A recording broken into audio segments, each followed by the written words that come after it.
Hello दोस्तों, मैं हूं आशीष। स्वागत है आपका हमारे इस बेहतरीन सी वीडियो में, जहां पे आज हम बात करने वाले हैं भाई बिल्कुल नई चमचमाती हुई महिंद्रा स्कॉर्पियो एन के बारे में। एक ऐसी कार भाई जो अपने सेगमेंट में काफ़ी ज़्यादा जो है वो पसंद की जाती है, और आज के टाइम पे इस गाड़ी को किसी भी तरीके से बताने की ज़रूरत नहीं है कि ये कौन सी गाड़ी है। हर एक बच्चा भाई इस गाड़ी का जो नाम है ना वो जानता है। तो अभी के तौर पर अगर जो आप 7 सीटर में एक बेहतरीन सी कार प्लान कर रहे हैं तो बजट को देखते हुए एक ऐसा मॉडल लेकर आ गया हूँ जिस मॉडल में आपकी जरूरत के हिसाब से सारे फीचर्स जो है ना वो देखने को मिल जाते हैं। और भाई सबसे मजे की बात यह है कि जिस हिसाब से जीएसटी के नए स्लैब आए हैं, इस गाड़ी की कीमत में काफी गिरावट जो है वो आ चुकी है। तो पूरी ऑन रोड कीमत के बारे में भी आप इस वीडियो में जो है वो जानने वाले हैं। तो शुरुआत भाई गाड़ी के चाबी से करते हैं। तो ऐसे कुछ आपको दो चाबी जो है वो देखने को मिल जाएगी। एक चाबी में कोई भी बटन वगैरह नहीं मिलता है, पर दूसरी चाबी को जब आप देखते हैं तो तीन बटन जो है वो दे दिया जा रहा है। लॉक अनलॉक करने के साथ साथ बीच में आपको यहाँ पे बजर वाली बटन जो है वो देखने को मिल जाती है। बाकी पीछे देखते हैं तो महिंद्रा का लोगो जो है वो दे दिया जा रहा है, और ज्यादातर महिंद्रा की सभी गाड़ियों में आपको ऐसे ही कुछ चाबी जो है वो देखने को मिल जाती है। और जब आप इस गाड़ी के फ्रंट फीचर की बात करते हैं तो नो डाउट ये गाड़ी आपको फ्रंट से काफ़ी ज़्यादा जो है वो पसंद आ सकती है। और इस गाड़ी के फ्रंट में सबसे ज़्यादा हाईलाइट इसका ग्रिल होता है, जिसके सेंटर में आपको महिंद्रा का लोगो जो है वो देखने को मिल जाएगा।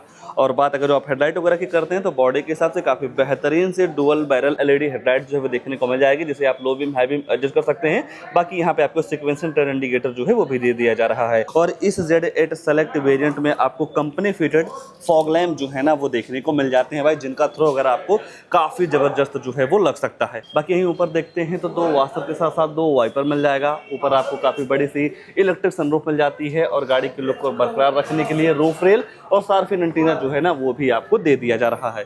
धीरे धीरे गाड़ी के साइड में आते हैं तो साइड से आपको ऐसे कुछ लुक्स जो है वो देखने को मिल जाती है। जिस हिसाब से भाई गाड़ी की लंबाई है उस हिसाब से इसके कैबिन में आपको काफ़ी अच्छा स्पेस जो है वो देखने को मिल जाता है। साइड में अगर जो आप टायर सेक्शन वगैरह की बात करते हैं तो 245, 65 और 17 इंच का diamond cut dual tone alloy wheel मिल जाएगा, जहाँ पे आपको चारों टायरों में डिस्क मिल जाती है। एबीएस, ईबीडी, ईएसपी जैसे जो भी ब्रेकिंग से संबंधित सारे फीचर्स होते हैं वो आपको इस गाड़ी के बेस मॉडल से जो है वो देखने को मिल जाता है। बाकी गाड़ी के अगर जो आप रियर की बात करते हैं तो ऐसा कुछ रियर प्रोफाइल जो है वो देखने को मिल जाता है। फीचर्स के मामले में सारी चीज़ें मिल जाती हैं, जैसा कि रिवर्स कैमरा, महिंद्रा का logo, wiper, defogger, helmet stop lamp, spoiler जो है वो भी दे दिया जा रहा है। बाकी जब आप बैक गियर लगाते हैं तो इसका फॉग लैंप यहाँ पे मिल जाएगा, लाइट जो है वो ऑन हो जाती है। और सेफ्टी को देखते हुए दो रिवर्स अल्ट्रासोनिक पार्किंग सेंसर का जो ध्यान है वो भी रखा गया है। इन पार्किंग सेंसर का ये काम होता है भाई, जब आप अपनी गाड़ी को बैक लेते हैं तो 3 फीट के अंदर कोई ऑब्जेक्ट आता है या दीवार आता है या कोई दूसरी गाड़ी आती है तो अंदर ये गाड़ी आपको टू टू करके जो है वो बताने वाली है। और इस Z8 सेलेक्ट वेरिएंट में आपको एड्रोनॉस करके एक ऐप जो है वो देखने को मिल जाएगा। आप इस गाड़ी के कई सारे फीचर्स अपने फोन से ही एक्सेस जो है वो कर पाएंगे, जैसा कि गाड़ी को स्टार्ट करना हो, सनरूफ को ओपन करना हो, मिरर वगैरह भी आप अपने फोन से ही जो है वो अप डाउन कर पाएंगे। बाकी अगर जो आप 7 सीटर के हिसाब से बोट स्पेस वगैरह की बात करते हैं तो यहाँ पे आपको उतना अच्छा खासा बोट स्पेस जो है वो नहीं मिलता है। अगर जो आप थर्ड रो के स्पेस वगैरह के बारे में चर्चा करते हैं तो यहाँ पे अडल्ट नहीं बैठ सकते हैं, बच्चे वगैरह को बैठाने की जगह यहाँ पे आपको पर्याप्त मात्रा में जो है वो देखने को मिल जाएगी। आइए गाड़ी के अंदर चलते हैं, अंदर क्या सारी चीज़ें ऑफर की गई हैं उसके बारे में जो है वो चर्चा कर लेते हैं। और यहाँ देखते हैं भाई तो 57 लीटर का आपको यहाँ पे फ्यूल टैंक जो है वो देखने को मिल जाएगा।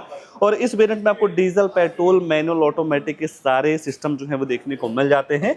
अगर जो आप बात डोर वगैरह की करते हैं तो ऐसा कुछ आपको डुअल टोन के साथ डोर मिल जाएगा, लेदर का यूज मिल जाता है, मिरर अप डाउन वगैरह आप यहाँ से जो है वो कर पाएंगे। और जैसे ही आप सीट पे बैठते हैं तो यहाँ पे आपको Thai support, leg room, headroom की बिल्कुल भी जो दिक्कत है वो नहीं होने वाली है। हर जगह आपको हैंडल वगैरह जो है वो दे दिया जा रहा है, और ऊपर आपको लाइट वगैरह भी जो है वो दे दी जा रही है। और यहीं सेंटर में देखेंगे तो कैबिन वगैरह को ठंडा करने के लिए 2 पॉइंट AC वेंट्स मिल जाते हैं, जहां से आप फैन स्पीड वगैरह जो है वो बढ़ा सकते हैं। और फोन वगैरह चार्ज करने के लिए टाइप सी पोर्ट जो है वो भी आपको दे दिया जा रहा है। अगर जो आप सनरूफ के दीवाने हैं भाई तो यहाँ पे आपको काफी बेहतरीन सी इलेक्ट्रिक सनरूफ जो है वो देखने को मिल जाती है। 3 लोगों की बैठने की जगह, बैठाने की जगह आपको यहाँ पे पर्याप्त मात्रा में जो है वो देखने को मिल जाता है। अगर जो आप सीट पे देखते हैं भाई तो सारी जगहों पे आपको हेडरेस्ट वगैरह जो है वो दे दिया जा रहा है। और आपके ट्रिप को कंफर्टेबल बनाने के लिए सेंटर में आर्मरेस्ट मिल जाते हैं 2 कप होल्डर के साथ में। स्पेस वगैरह की बिल्कुल भी जो दिक्कत है वो नहीं होने वाली है भाई।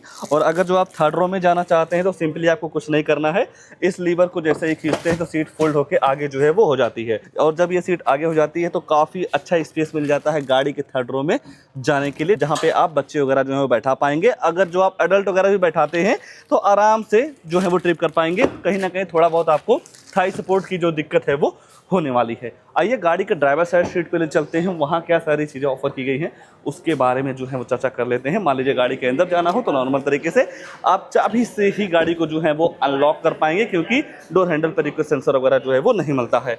यहाँ पे भी आपको वही सारी थीम मिल जाती है, जहाँ पे आपको चारों पावर विंडो मिल जाएगा, और ये जो ORVM है इसे आप इलेक्ट्रॉनिक जो है वो एडजस्ट कर पाएंगे।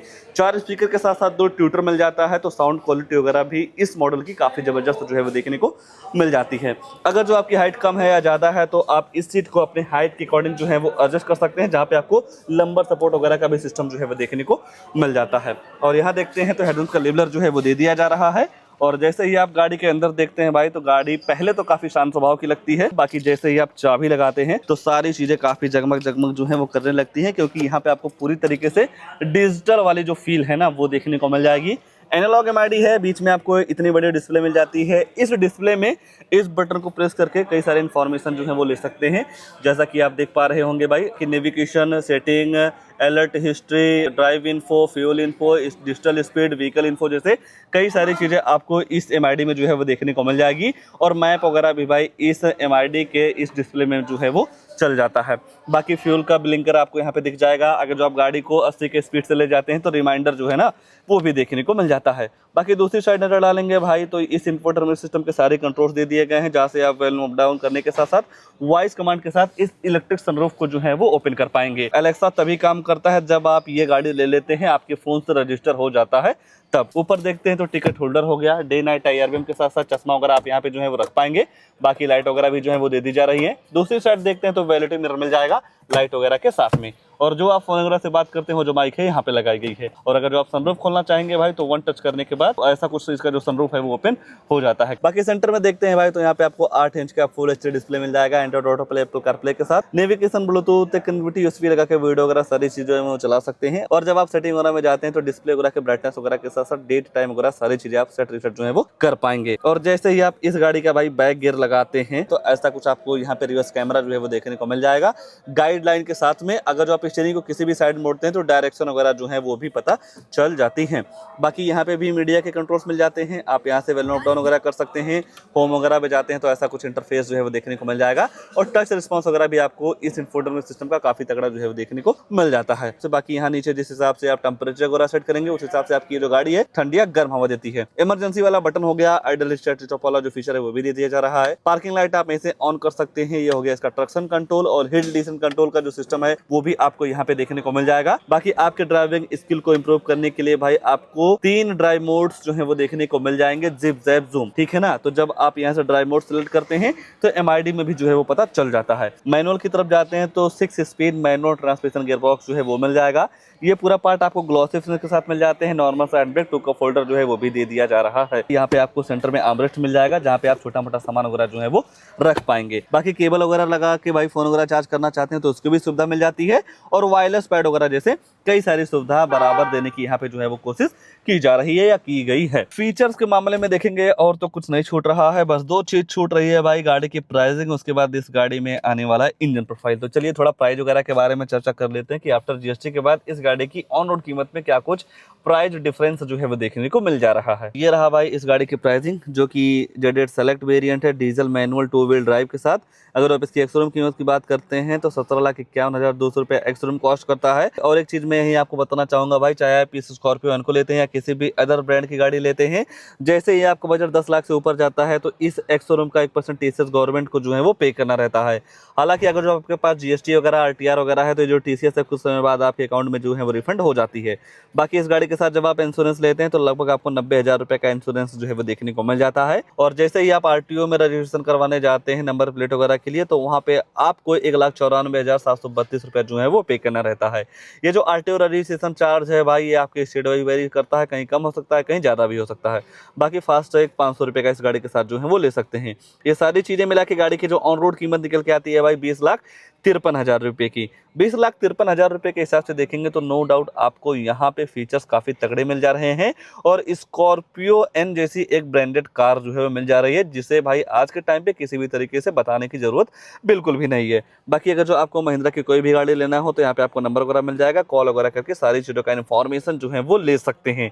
और आज के टाइम पे भाई अगर जो आप आफ्टर जीएसटी के बाद प्राइस डिफरेंस वगैरह की बात करते हैं तो लगभग आपको 1 लाख से लेकर 1,20,000 रुपए तक का तगड़ा बचत जो है वो देखने को मिल जा रहा है फिलहाल जब आप इस वेरिएंट की तरफ जाते हैं। तो आइए अब मैं आपको चेक करवा देता हूँ इस गाड़ी का इंजन प्रोफाइल की, जो इस गाड़ी में इंजन लगाया गया है, कितनी पावर देता है, माइलेज वगैरह के बारे में मैं आपको बता देता हूँ। और इस गाड़ी में आपको डीजल, पेट्रोल, मैनुअल, ऑटोमेटिक के सारे ऑप्शन जो है वो देखने को मिल जाते हैं। यहाँ से आप इस गाड़ी का जो बोनट है वो अनलॉक कर पाएंगे। ये डीजल इंजन वाला वेरिएंट है भाई, जहाँ पे भाई 172 bhp की पावर के साथ साथ 370 न्यूटन मीटर का टॉर्क जो है वो देखने को मिल जाएगा। और रही बात भाई माइलेज की, तो 1 लीटर डीजल में लगभग आपको 15 kmpl की माइलेज जो है वो देखने को मिल जाती है। इस गाड़ी को लेकर या जिस हिसाब से भाई इस वेरिएंट को काफ़ी ज़्यादा पसंद किया जाता है आफ्टर जीएसटी के बाद, जिस हिसाब से आपको बेनिफिट मिल रहे हैं, उसको लेकर आपके मन में क्या ख्याल है, कमेंट में अपनी राय जरूर दीजिएगा। और ऐसे नई नई गाड़ियों की जानकारी लेने के लिए आप हमारे वीडियो को लाइक, शेयर, आशीष कार रिव्यू चैनल को सब्सक्राइब जरूर कर सकते हैं। आज के लिए बस इतना ही, तब तक के लिए धन्यवाद।